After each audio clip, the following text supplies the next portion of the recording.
Charlemagne rhyme. Charlemagne rhyme. Reading comics, toys are hella sick, hella whacking it. Taking bad hits, taking bad shit. Start a subscribe. It's like, what the hell happened to the toenails, guys, huh? No toenails? I mean, original Teenage Mutant Ninja Turtle had toenails. See, he's got some toenails right there. What are toenails? Hey, what's up, you guys? Shartimus Prime here doing another comic book review on the Walking Dead trade paperback, Volume 6. I've been doing these reviews, basically spoiling the hell out of it and summarizing the books, basically so that for those of you that are into the TV show, you want to know what's going on with the comics, or you've already read all the comics and you just want a summary and you don't want to have to go through the trouble of rereading the whole thing, so I'm just giving you my take on it and reviewing the book as well.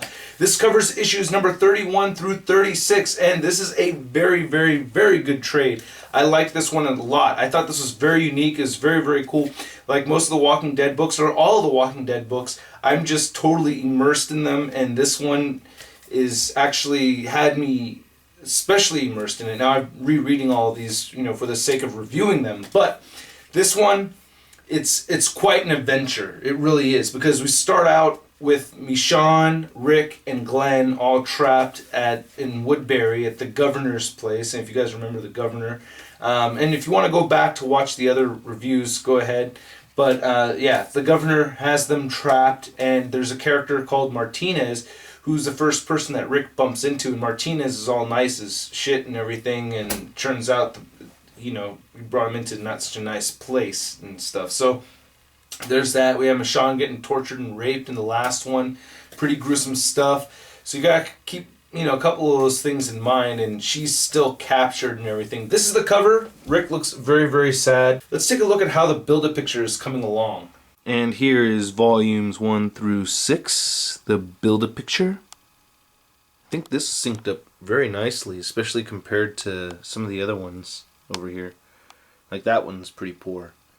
I would also like to go through the roster of this book, which is a bit strange, because like I said, it's about these 3 characters that are trapped, and we don't get to see a lot of the other characters that we've been seeing in the other books. There's just a whole ton of them that they're kind of just part of the background. They don't even get speaking lines. They don't even get any panels showing their faces for a lot of them. So let's go through this really quick. Rick, Lori, Carl, Michonne, Glenn, the governor, Martinez, Stevens, Alice, Zombie Otis, Tyrese, Dale and Andrea, Herschel, Maggie, Axel, and the rest of the cast that actually didn't have any speaking lines at all in this book.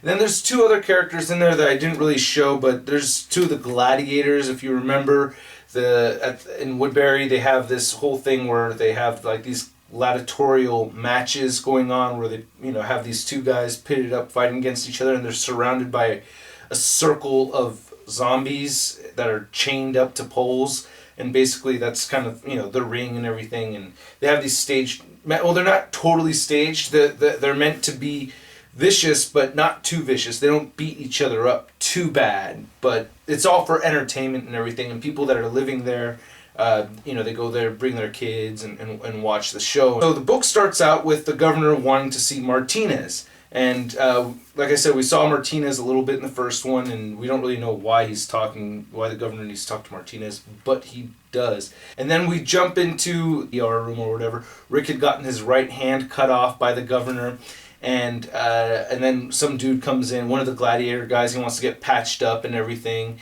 And then the other Gladiator guy comes in, pissed off as hell, chewing the other guy out and everything, saying, "Hey, this is supposed to be staged. You knocked out all my teeth," and he slits the dude's throat. So basically, the governor has got this show, and he's out one gladiator. So what does he do? He goes to Michonne, and Michonne's still all tied up with her arms out. Oh, by the way, check out my Walking Dead shirt.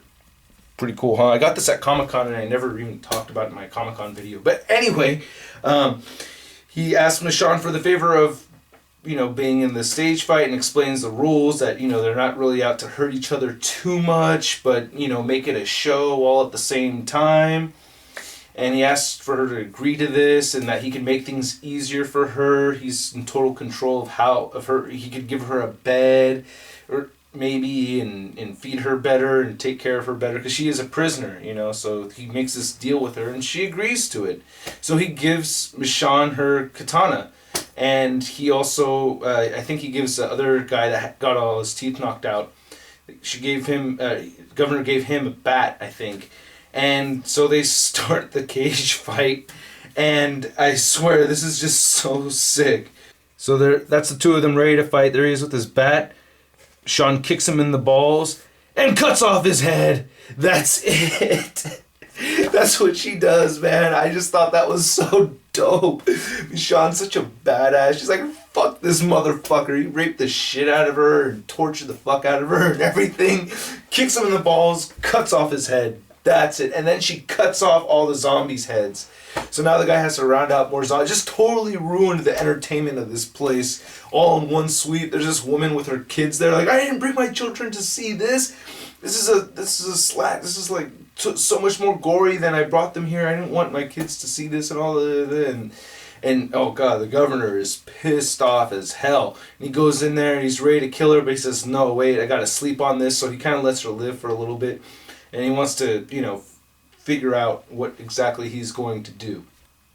Then all of a sudden, we have Rick inside the infirmary, and Martinez shows up. Now, there's guards sitting outside the infirmary and everything, but this guy Martinez shows up.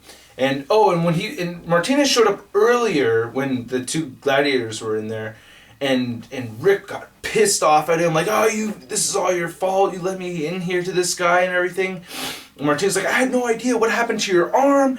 And Martinez is a very nice guy, and he's like really concerned, so you know he felt really bad. So actually later on he comes back and he's telling Rick, let's get the hell out of here.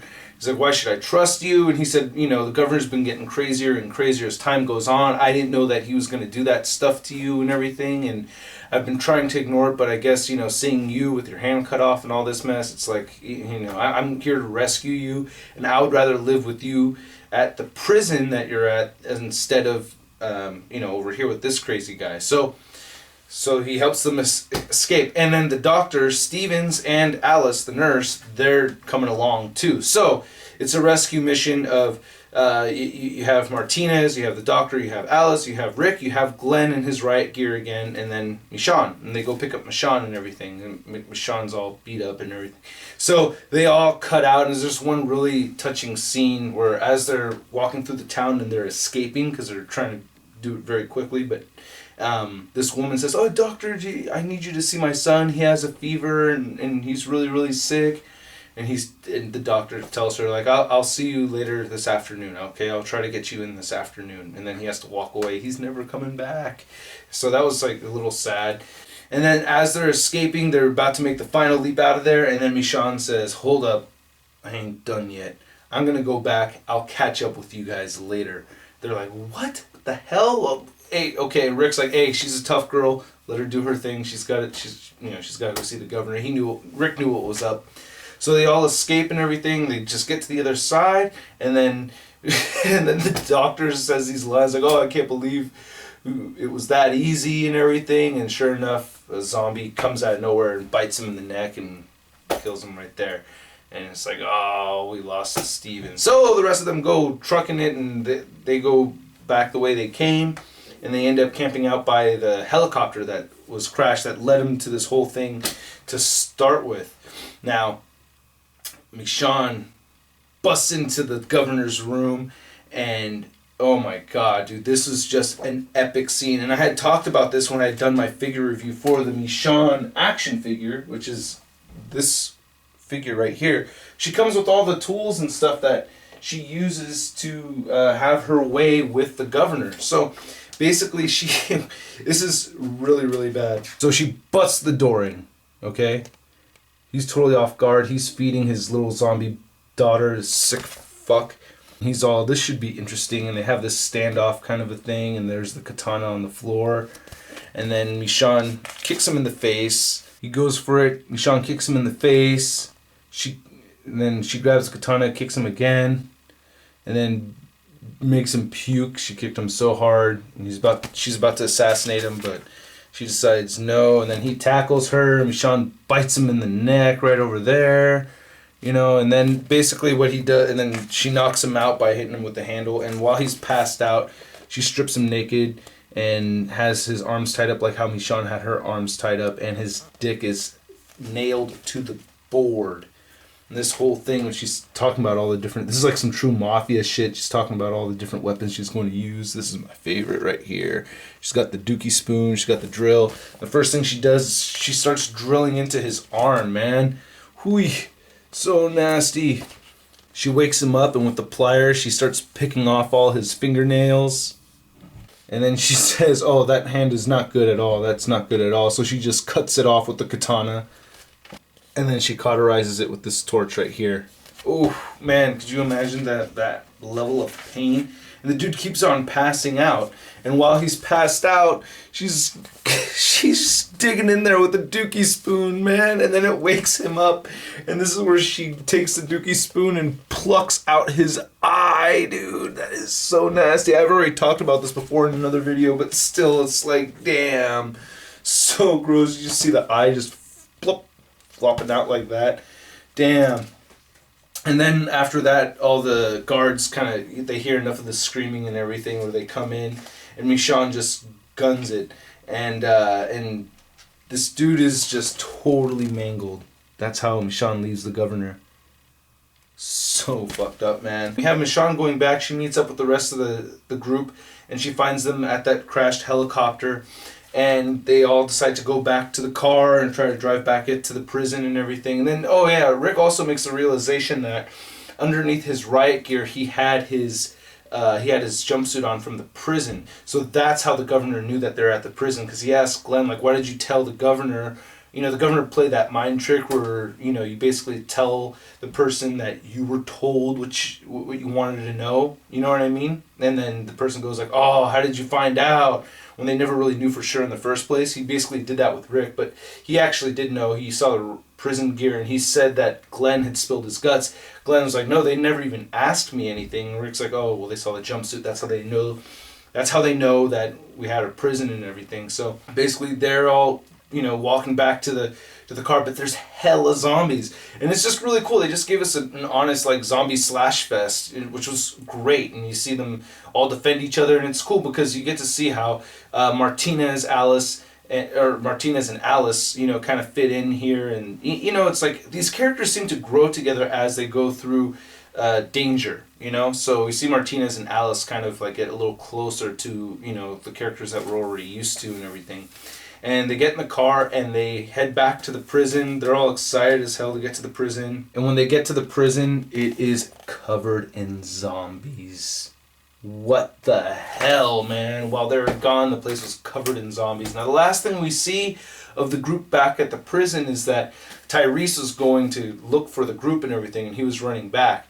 Glenn goes nuts when he sees the place covered in zombies. He's like, oh no, Maggie. He gets in the car, just drives the car straight in, crashes the car. And then the rest of the guys go in there and they start fighting off the zombies and stuff. The camper is right there. The RV is there. And it turns out Dale and Andrea are inside there. They help them attack and everything. They get a plan going. Andrea gets up into the tower, starts shooting them off. Basically, they start clearing everything out. They find Tyrese and the rest of the group a little further inside that they locked themselves in, so they're actually safe. So all the characters were safe except for Otis. Otis got eaten and everything, so that was sad because Rick finds him. He's like, oh, that was Otis. He saw him on the ground and everything. So they basically get in there and they start cleaning the place up relatively quick. I thought that was kind of a trip. They clean the place up pretty damn quick.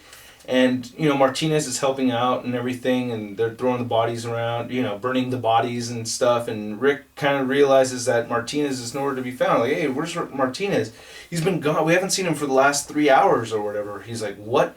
Rick knows what's up. Rick knows that Martinez had to have gone back and tell the governor and show the governor the way back into their place. Rick guns for it. and he gets in the RV and just chases him down. And it's kind of sad because there's this little scene with Carl where he's like, "Hey, mommy," where he asks Tyrese, "Does my dad hate me? Because, you know, we're so sad whenever he leaves, but he keeps leaving. He must hate us." And Tyrese explains, "No, if he's leaving, it's for the good of everybody." I just thought it was a good scene. Anyway, Rick catches up to Martinez. Martinez is just running on foot.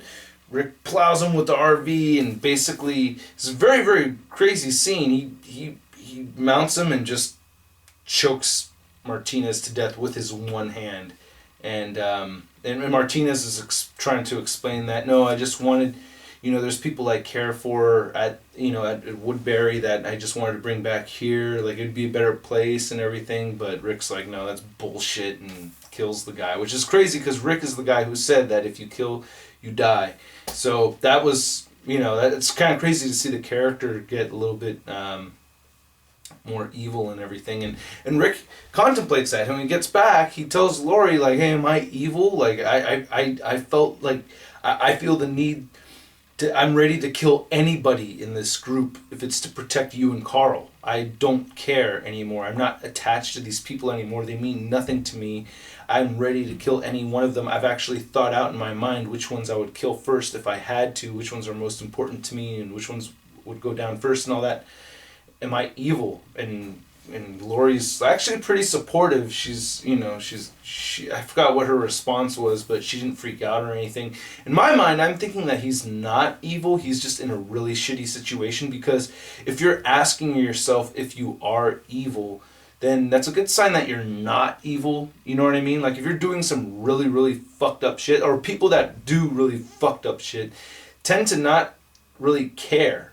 That, like, this is just what, like, people that love to kill people, they just kill people because they like to do it, I guess. Or people that like to rape, do it, they just enjoy the raping, so they may not really think. I don't know. I don't do stuff like that, so I can't tell. But, you know, if he's asking himself if it's evil, I think that's a good sign that he's not. Anyway, see, I get myself really into the characters and everything, you know. I think of what I would say to Rick. And you have this other very touching scene, which is great, is that Glenn goes through he tells Tyrese not to burn any of the female bodies, and he's digging through the zombie corpses, and he finds an engagement ring, and he proposes to Maggie. And it's kind of funny because Maggie says she has to think about it, and there's Glenn's face. So Glenn and Maggie are going to get married and everything, and then Rick has this speech basically that he gives the rest of the crew that they have to prepare for war. That even though Martinez didn't make it back, he knows that the governor is going to try to come back, because he doesn't know. Oh, because he asked Michonne if she had killed the governor or not, and she said no, that she didn't kill him. So he knows that the governor's coming back, and they're preparing for war. And that's where the book ends. Very good book, man. I liked this very, very much. I like all of these books. It's my favorite read, man. So definitely recommend picking this up. Awesome read. And hope you guys dug my very long video, and I will catch you later. See you at Volume 7. Peace.